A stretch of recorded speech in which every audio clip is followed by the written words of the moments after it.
pasar tradisional tetap eksis, meski perkembangannya tak sebesar pasar modern dan online. Masih banyaknya konsumen yang memilih berbelanja di pasar tradisional, membuat keberadaan pasar tradisional masih diperlukan.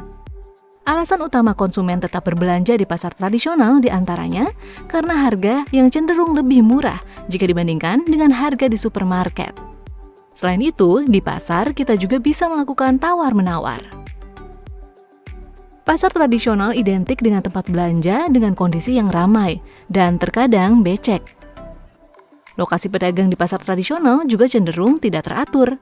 Selain itu, juga terdapat banyak pengemis dan pengamen yang lalu lalang, yang kadang mengganggu saat bertransaksi dan membuat pembeli merasa kurang nyaman. Pada umumnya, pedagang di pasar tradisional juga jarang melakukan pengujian tera pada timbangannya, sehingga keakuratannya diragukan. Atau terkadang terdapat pedagang yang nakal, sengaja memanipulasi timbangannya.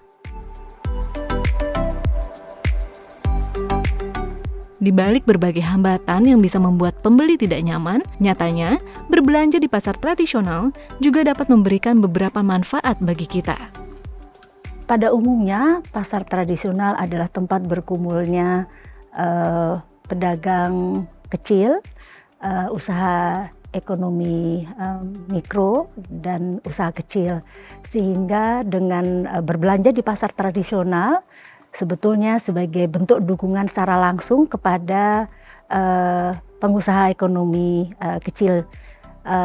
Secara tidak langsung sebetulnya dengan berbelanja di pasar tradisional berarti dapat meningkatkan perekonomian pada usaha kecil tersebut, juga buat lapangan pekerjaan, meningkatkan pendapatan masyarakat, dan juga memperkuat perekonomian daerah.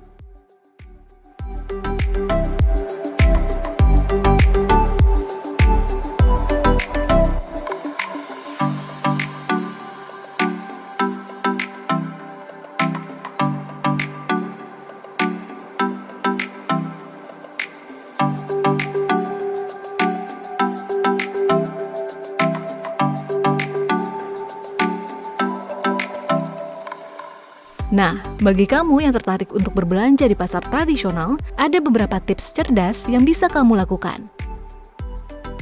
Jadi tips bagi konsumen yang akan berbelanja di pasar tradisional, yang pertama harus membuat daftar belanja. Dengan membuat daftar belanja, ini akan memudahkan konsumen tanpa harus mengingat-ingat apa saja yang dibelinya. Selain itu, dengan daftar belanja juga akan mengurangi terjadinya pembelian secara impulsif, sehingga akan menyingkat waktu untuk berbelanja. Tips yang kedua adalah membawa uang tunai seperlunya, dan juga jangan lupa menyiapkan uang kecil, karena dengan berbelanja di pasar tradisional pada umumnya pedagang tidak selalu siap dengan uang kembalian yang dalam bentuk besar, sehingga harus kita persiapkan uang kecil ini, serta jangan membawa uang berlebihan karena untuk mengurangi hal-hal yang tidak kita inginkan. Tips yang ketiga adalah membawa tas belanja. Bagi konsumen wajib untuk membawa tas belanja ini dalam rangka untuk menjaga kelestarian lingkungan dan mengurangi sampah plastik ini. Dan yang berikutnya adalah tips dengan cara memakai baju yang nyaman dan sederhana, serta dandan yang secara wajar. Selain itu, di pasar tradisional ini karena diperkenankan untuk tawar-menawar, maka bijaksanalah pada saat tawar-menawar. Tentunya jangan sampai membuat pedagang ini justru merugi. Kemudian yang berikutnya, berbelanja pada jam spesifik operasional. Seperti contohnya, ada pasar yang hanya buka di pagi hari, atau ada pasar yang berbuka di malam hari, karena dikaitkan dengan kedatangan pedagang yang mensuplai barang-barang.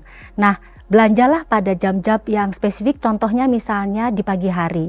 Dengan demikian kita akan mendapatkan barang dengan kualitas terbaik. Dan yang terakhir adalah pilihlah penjual terbaik untuk berlangganan. Karena dengan mempunyai pelanggan, karena kita sering berbelanja di situ, kita akan mendapatkan keuntungan, yaitu mendapatkan diskon dan terjadi hubungan yang baik antara penjual dan pedagang, pembeli dan pedagang maksud saya, dan bisa kita pilih yang terbaik itu berdasarkan harganya, kualitas produknya, maupun pelayanannya. Lakukan tips-tips tersebut agar kamu cerdas berbelanja di pasar tradisional. Mari dukung para pedagang dan ekonomi lokal dengan berbelanja di pasar tradisional.